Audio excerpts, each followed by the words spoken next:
I guess my first question to you, your earliest, I guess, assuming your earliest mentioned memories of seeing a coach was your father, which, as a child, did you think like seeing a black head coach was the norm, or like what was your vision of that at the time? I mean, it was what you knew, but at a young age, like we were ball boys and stuff, so we were going to all the games, so we knew it wasn't the norm. It wasn't what you saw, when the opponents came to town. I think back like Casey Jones, my dad.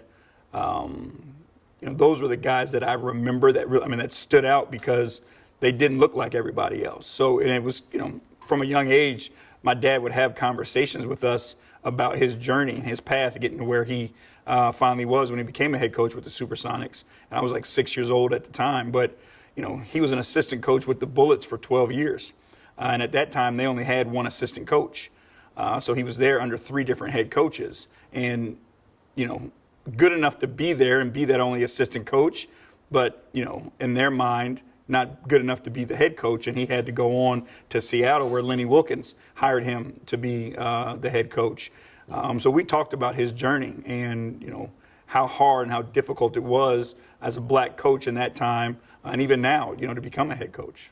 What was his, you think, toughest moments, biggest challenges, maybe the most painful moments? I think it was that, to be honest with you, like, they won championships with the Bullets and went to finals and those things. And, coaches moved on and he never got an opportunity to take that spot after doing all the work and helping, that team get to the pinnacle. I think they went to 3 NBA finals, if I'm not mistaken, and winning one of them versus Seattle.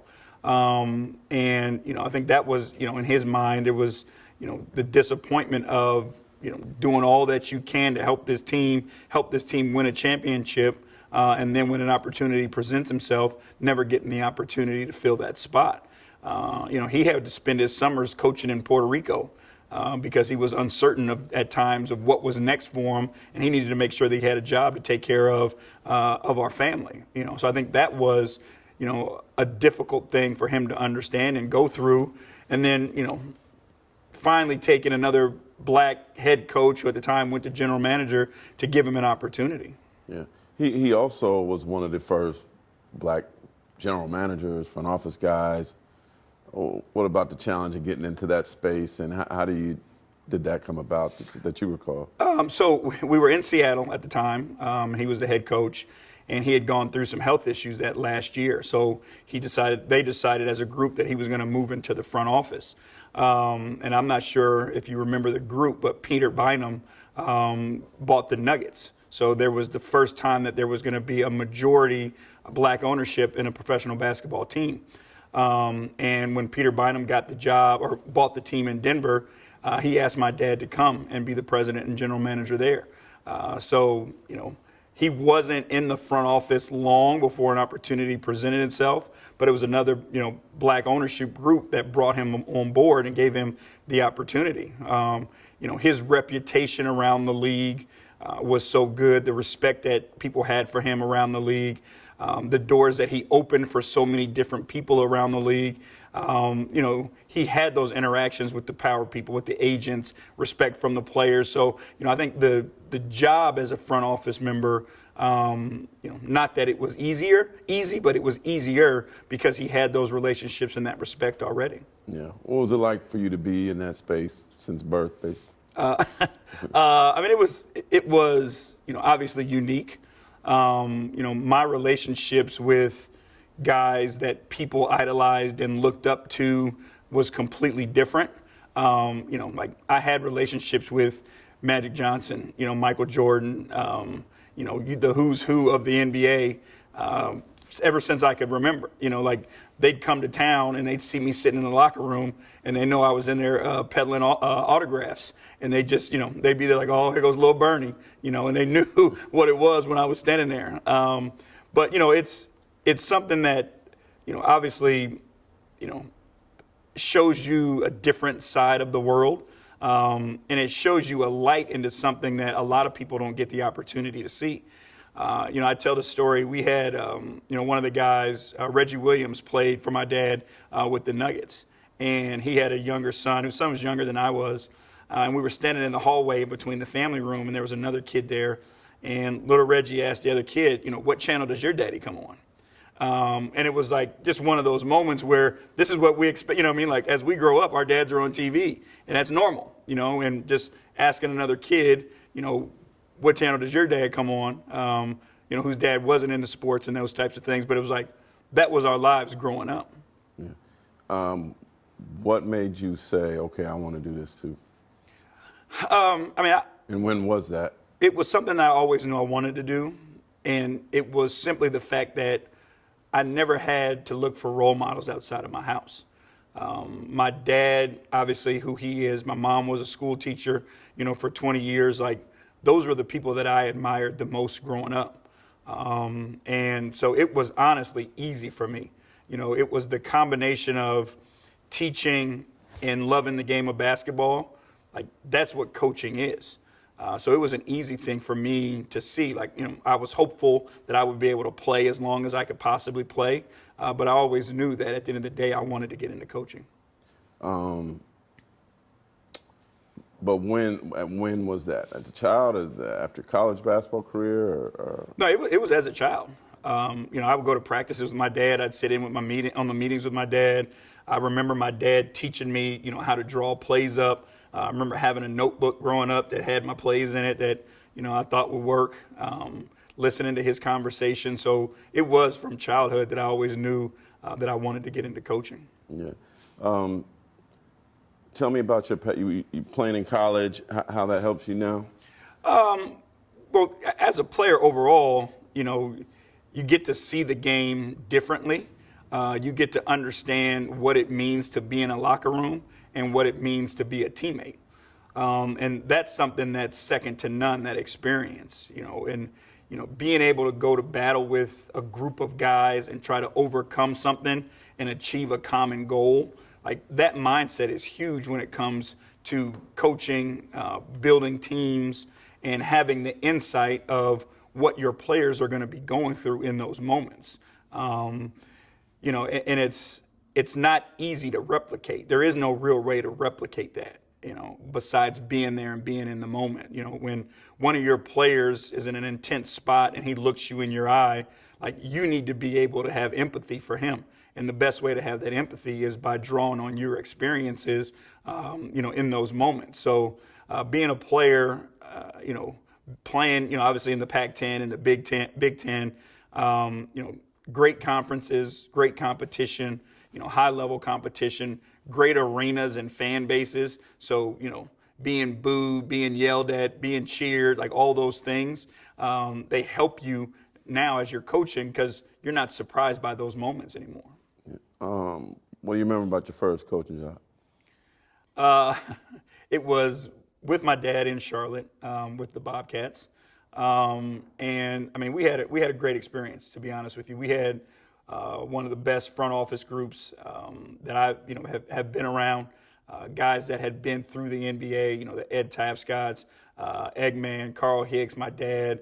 We had a group of guys, of leaders that were only about the organization and doing what was best for the team and the organization. There were no egos, there was no selfishness.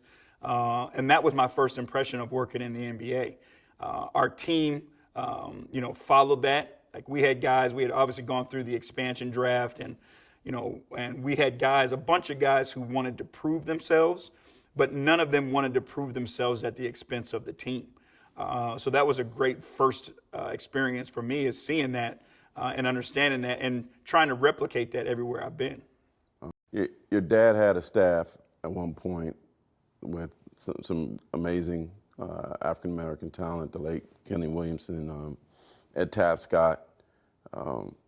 Did he ever have any challenges getting African-Americans on the staff? Did he feel like there was a limit? What do you remember about that? Did you have any discussions with him? Yeah, we had those conversations. In all the stops, whether Charlotte or before? Yeah, we had those conversations. And, even to this day, it's a thing. it's a conversation that we have as black head coaches as we're building our staffs.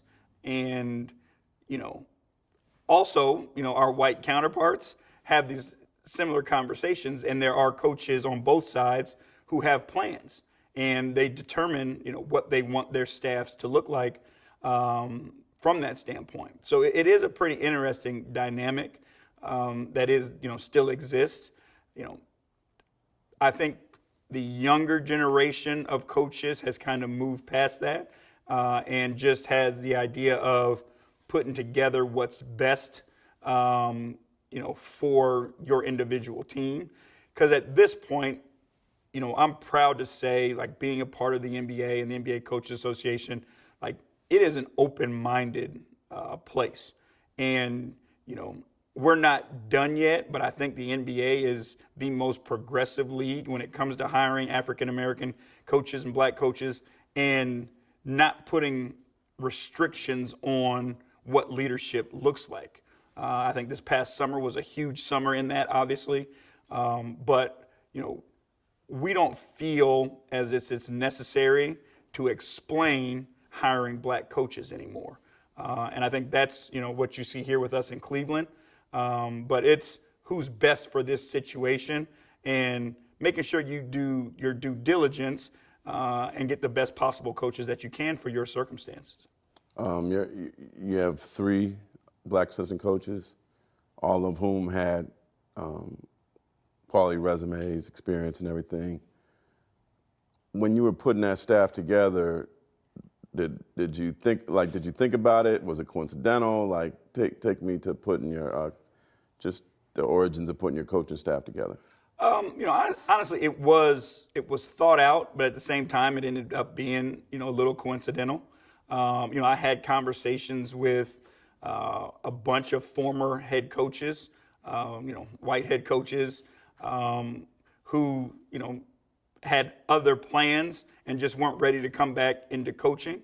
But I did have those conversations and reached out because what I wanted to do was add experience to our staff and put together a staff that was a nice blend of, ex-players, coaches who had coaching experience, assistant coaches who had ownership of different sides of the ball, and, most importantly, coaches that I could trust. Because that's the most important thing about building a staff.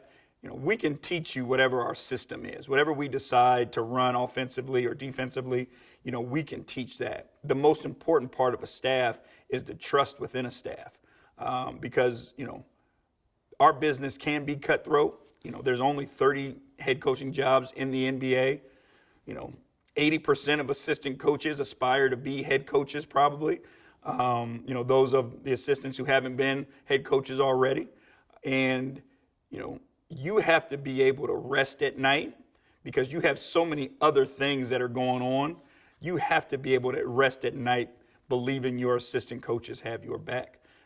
There's so many people that are after you, you know what I mean? Like, it's media, it's fans, it's agents, it's, there's so many people that want to criticize what you do and are looking for reasons why not, that you need to make sure your staff always has your back and can put all that stuff to rest. Yeah. I want you to maybe start with Sydney. If you could quickly say the name of your assistant coach and give 2 sentences why you wanted him to be your assistant coach. Sidney Lowe, it was his experience. Obviously being a head coach in the NBA, being a head coach in college, playing in the NBA. But, way back in my history when I was a radio broadcaster for the Timberwolves, Sid was the assistant for the Timberwolves. And he always was kind to me. He always answered every question I had. And he showed me what leadership was. And I remembered that from that long ago. Greg Buckner, I consider Buck a brother. He's someone who I know through highs and lows that I can trust. I know that whatever the assignment it is, how pretty or how ugly it is, if I ask him to go and get it done, he's going to go out and get it done. I know he's tough. I know he's honest. And we have a bunch of back and forth. But I know at the end of the day, he's going to make me see things from not just my perspective, and he's going to tell me his truth. But when we leave the office, I know he's got my back, and there's no doubt about that. Antonio Lang, is a guy who brings a ton of experience from a worldly perspective. He had been a head coach in Japan, played overseas for a long time, played in the NBA. And I think for us, it's good to have different and new ideas. When you're in the NBA, sometimes you get closed-minded to thinking we just do things from an NBA perspective, but he brings a different view that's helpful. He's also a guy who I know has my back and is extremely trustworthy. JJ Outlaw is a guy who literally I've known my entire life. There's a trust there that's second to none. But beyond that, he has the ability to reach people from all walks of life. I can give him, Darius Garland, who he spends a ton of time with. I give him a ton of credit for helping to develop Darius. I know he can work there, and then, he can go work with a big guy like Evan Mobley and show him the same, and help develop his skill set the same way, and has a great balance of both sides of the ball. He understands what we're trying to get done defensively, what he's trying to get done offensively, but he's got a unique ability to teach the game of basketball that helps our staff. I know oftentimes when coaches get jobs, they're told to put this person on their staff. They're told to put that person on their staff. What did it mean to you that the Cavs allowed you to make your own staff? How important is that for a coach? I mean, it's huge because, my relationship with Kobe is a relationship built on trust. And, if we're going to put together what we believe to be the best staff, I have to have his trust that I'm going to make the right decisions. And it says a lot that he allowed me to do that. And, this organization as a whole, does a phenomenal job of highlighting diversity, whether it be female, male, race, however you want it.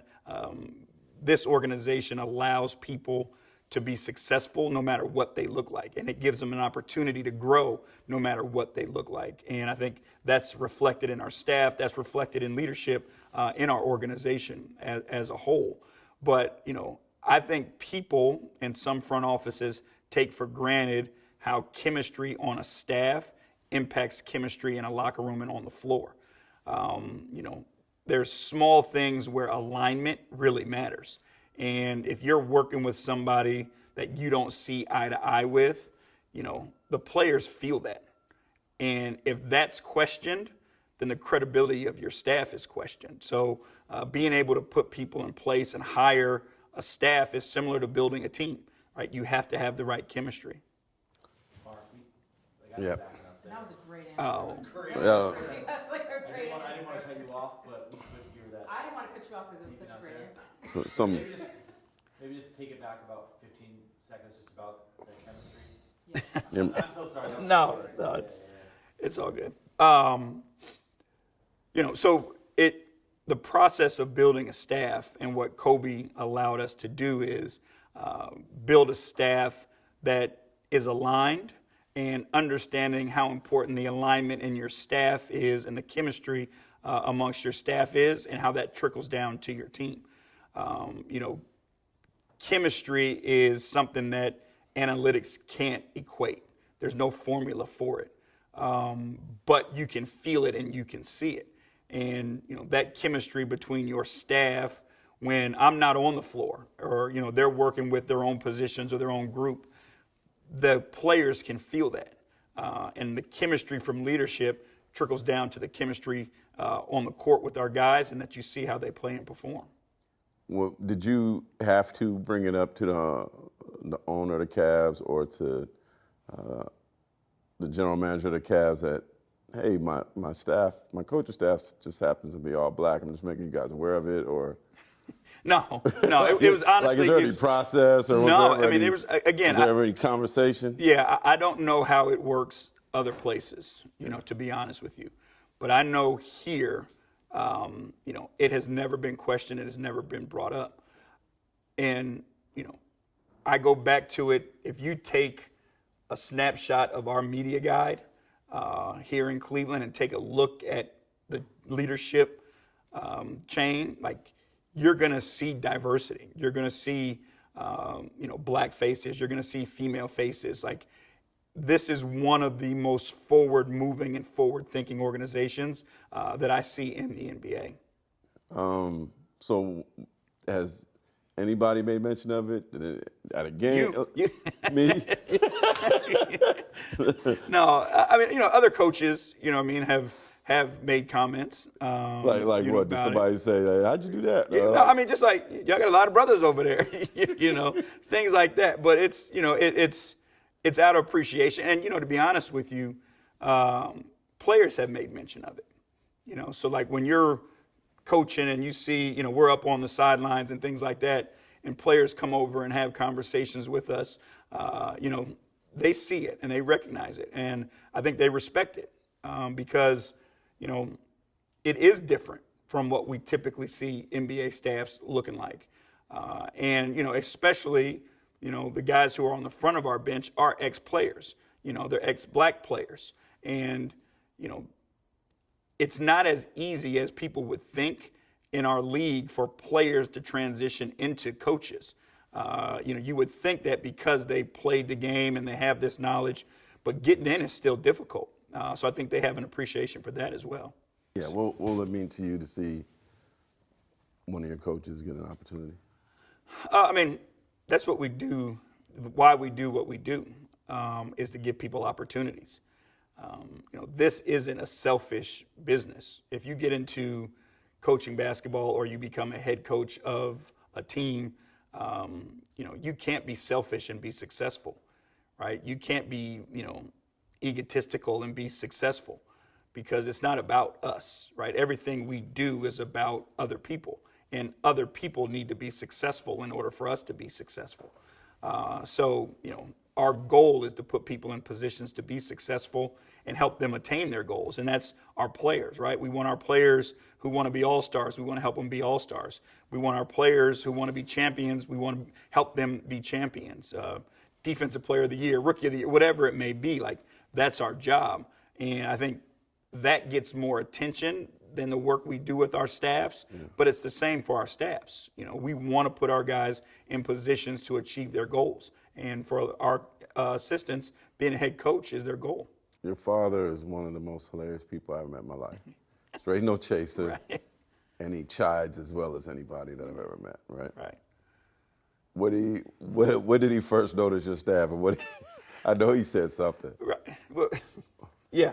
No, he obviously, he knows it right away. And it was, as soon as I told him, who we're planning on hiring, he had an appreciation for it. Yeah.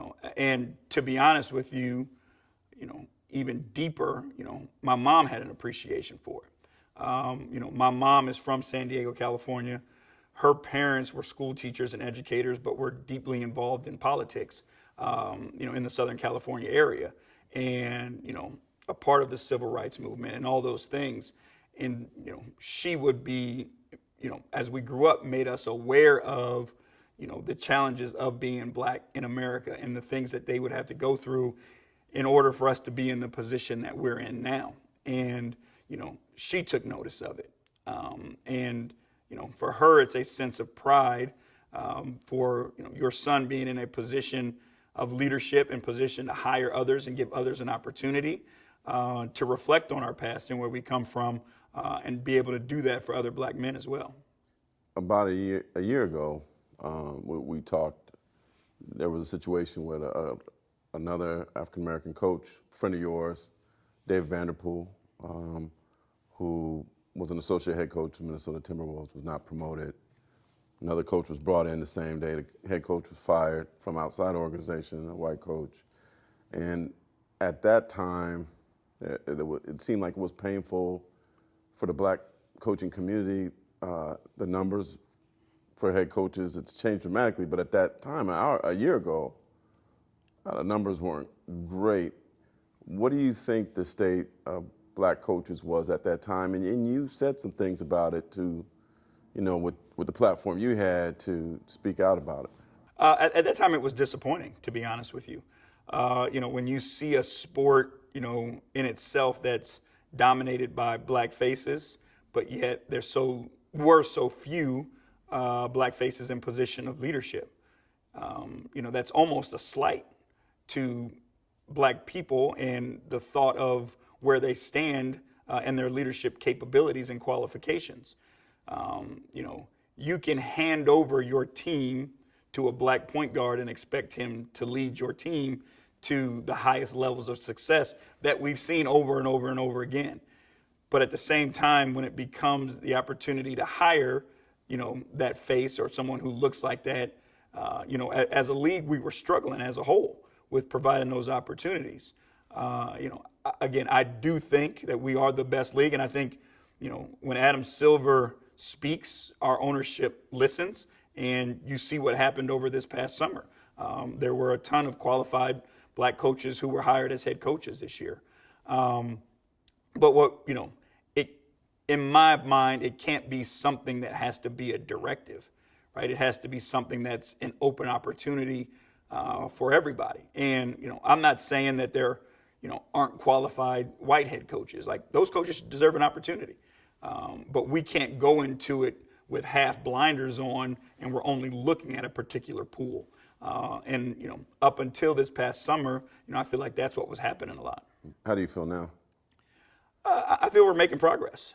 I don't think we're done yet because I know some of the stories of the guys that I'm friends with that still haven't gotten opportunities.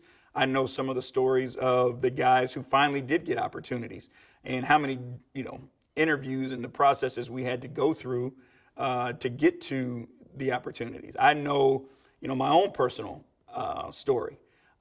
I know how, you are asked once you finally do get a head coaching job, you are asked to do some uncomfortable things. And it's at the moment for the greater good of the organization. But then on the back end of it, it's still losses that are on, and games that are on your record. And I've been asked to do things for the organization and carried out those jobs. And, at the end of the day, it comes down to wins and losses, and that's how you're judged. So, there's, frustrations in that. I think, again, we're in a better place. I feel like personally with the Cavaliers, I'm in a great place. Like having Kobe, having Dan, having those guys that I know support me and have my back. Like the past 2 years here have been, tough. We've taken a lot of lumps, but, I had a group of people behind me that believed in me enough that gave us an opportunity to kind of flip a switch. And we've had some success this year, and we're not done yet. We know we got to continue to build, but every place isn't like this place. And I hope, coaches other places that are in the rebuild stage, are given real opportunities at the end of the day to see things through, because a lot of times that doesn't happen. A couple more questions. You were an interim head coach twice. Once in Memphis, once in Houston.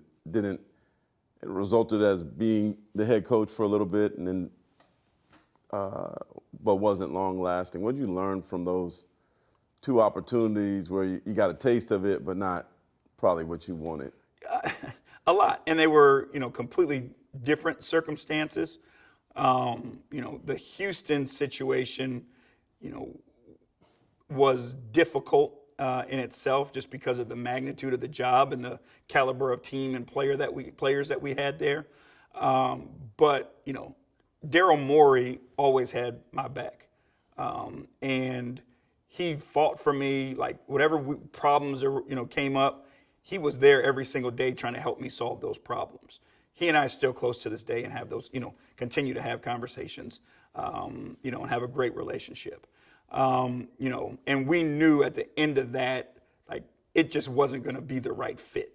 He understood that, I understood that, so we parted ways because, it was the right thing to do for everybody. The Memphis job was a little different. Obviously, I go there with Fizz, who I'm extremely close with. We're going through a rebuild and transition process, and, we did what they asked us to do. But, it wasn't validated at the end of the day because it came down to wins and losses. And, you never really felt comfortable, and I always ask that question to other head coaches, like, when do you finally feel, some comfort. And it's not every place, but it is a place where, you feel like you're actually on the same page with the people who make the decisions. And this is a place in Cleveland where I finally feel, comfortable because, I believe in Kobe's vision, and I know we've got the support all the way up to ownership. You, when Kobe Altman, the GM, he didn't promote you as an interim head coach. He promoted you to head coach. Mm-hmm. What did that mean to you at that time to get that title, to get that respect, to get that opportunity, that power? I mean, it was an appreciation. I don't know, honestly, where my career goes if you get another interim job. And an interim job in a rebuilding phase of an organization. What he did for me was career altering, and I understand that, and I got a lot of respect and appreciation for that. He gave me opportunity, he gave me runway to do what we needed to do, and what we were trying to do doesn't happen overnight. You don't go from where we were at that time, where the focus was on finding young talent, developing young talent, putting ourselves in positions where we had the right draft capital and not older, free agents or whatever it may have been, and creating an environment and a culture, that never happens overnight. And I think people take that for granted. Given time, like we knew what we were capable of. We just needed time. And Kobe gave me that time and that runway to put a plan in place,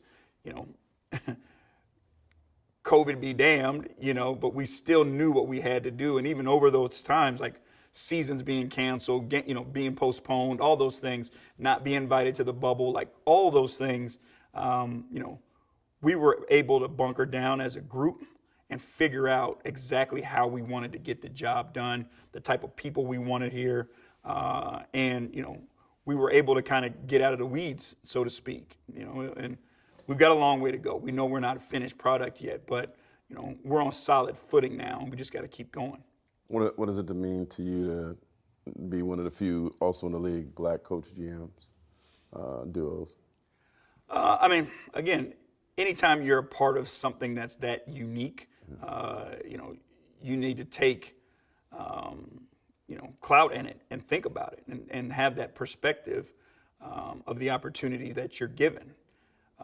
But again, I keep going back to it. It's, a leadership group and an ownership group that believes in fairly promoting people who deserve the opportunities, no matter what they look like. And, it's never once been raised, from anybody here to me that it was a big deal. It was the right people for the job, so we made the decision to hire them. Kobe and I both obviously get the extensions earlier this year. And it was based on merit. It wasn't based on ideals or principles. It was based on, two guys who came together, obviously including, front office staff and coaching staff and everybody that's a part of it. Players are obviously a big part of it, but that we're achieving what we were trying to achieve. And that's where the decision was made, and that's what the decision was based on. What makes this team a team that's making noise in the East? Team that people didn't expect to make noise as fast? Our main objective before we started the season and our conversation with our guys was, in order for us to be successful, we have to be the best team on the floor every night. That doesn't mean the best individual talent, but that meant like genuinely the things that mean and matter to team, right? That's supporting one another, that's competing at a high level for one another, that's sacrificing for one another, that's playing the game selflessly for one another. And that's the reason why we are where we are right now. You look on the floor every single night, and our players have said it, from Kevin Love to Jared to Darius, on and on and on. This situation that we have is extremely unique, where we literally have 15 guys that celebrate each other more than they celebrate themselves. and you can see it, you can feel it, and that's the sole reason why we are where we are right now. Mix in the talent, guys' growth, all those things, but we don't have individuals that think they're bigger than the team. And the guys who are having, their highest levels of success, you want to talk about the Jared Allens and Darius Garlands being all-stars and those types of things. They're having success doing simply what the team needs them to do and not try to do anything more than that. And that leads to everybody else being able to do the same thing. And we talked about the beginning of the year, Kevin Love, 5-time All-Star, Olympic champ, gold medalist, NBA champion, accolades, and he okays moving to the bench and sacrifices for the team and moves to the bench.